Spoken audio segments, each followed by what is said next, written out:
বন্ধু বান্ধৱীসকল এই মুহূৰ্তত আপোনালোকলৈ লৈ আহিছোঁ এটি গুৰুত্বপূৰ্ণ ভিডিঅ' বন্ধুসকল এই ভিডিঅ'টোৰ জৰিয়তে আপোনালোকক চিটুৰ প্ৰতিষ্ঠা দিৱসত লোৱা কিছুমান সিদ্ধান্তৰ সম্পৰ্কে অৱগত কৰিব যত্ন কৰিম। মূল ভিডিঅ'টোলৈ যোৱাৰ আগতে আপোনালোকক জনাম মোৰ এটা ৰিকুৱেষ্ট, চিটু এফিলিয়েটেড কৰ্মচাৰী বৃন্দসকলৰ যিকোনো ধৰণৰ লেটেষ্ট খবৰ পাবলৈ চেনেলটোলৈ যদি নতুন আহিছে চেনেলটো ছাবস্ক্ৰাইব কৰি ল'ব।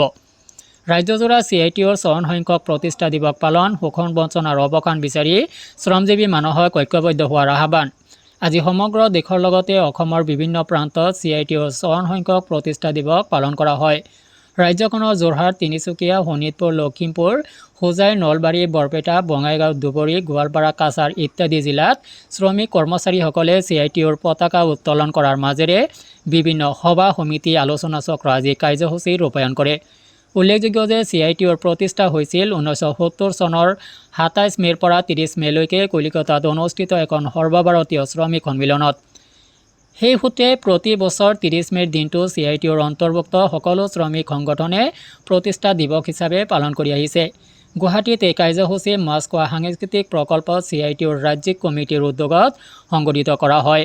কাৰ্যসূচীৰ প্ৰথমে CITUৰ ৰক্ত পতাকা উত্তোলন কৰে প্ৰবীণ শ্ৰমিক নেতা ভোলা শৰ্মাই। প্ৰতিষ্ঠা দিৱসৰ লগত সংগতি ৰাখি 70ৰ দশকত বিভিন্ন কৰ্মক্ষেত্ৰত শ্ৰমিক সংগঠন গঢ়ি তোলাত আগৰণুৱাৰ ভূমিকা পালন কৰা আৰু বৰ্তমানলৈকেও এই ধাৰা অব্যাহত ৰখা কেইবাগৰাকীও বৰেণ্য শ্ৰমিক নেতাক সম্বৰ্ধনা জ্ঞাপন কৰা হয়।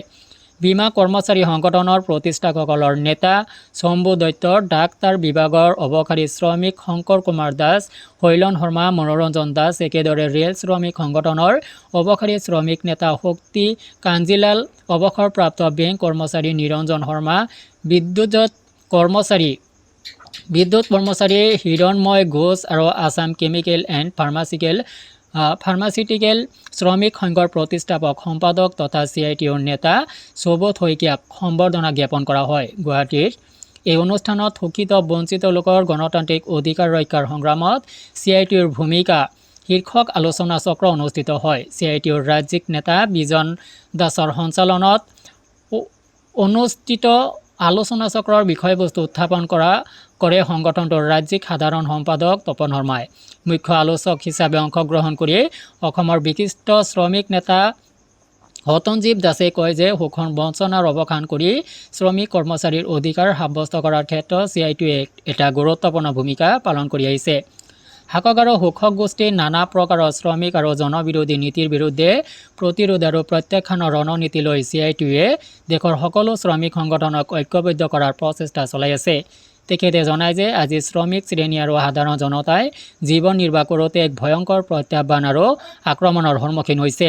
ইহাতে কৰ্মব্যৱস্থাৰ ওপৰত নব্য উদাৰবাদী আৰ্থিক নীতিবোৰে মাৰাত্মক আক্ৰমণ চলাইছে। অন্যহাতে RSSৰ নেতৃত্বত মানুহক ধৰ্ম, জাত-পাত আদিৰ নামত ভাগ কৰি ঐক্যবদ্ধ সংগ্ৰামক দুৰ্বল কৰি তুলিছে আৰু বৃহৎ পুঁজিপতি গোষ্ঠীক মুনাফা আদায়ৰ সুযোগ কৰি দিছে। কেন্দ্ৰত থকা মোদী চৰকাৰে RSSৰ হিন্দুত্বৰ এজেণ্ডাৰ মতে সাম্প্ৰদায়িক শক্তিক উদগনি দিছে। অনুষ্ঠানত গুৱাহাটী উচ্চ ন্যায়ালয়ৰ জ্যেষ্ঠ অধিবক্তা আশিষ দাসগুপ্তই সংবিধান প্ৰদত্ত অধিকাৰ সম্পৰ্কত মূল্যৱান বক্তব্য দাঙি ধৰে।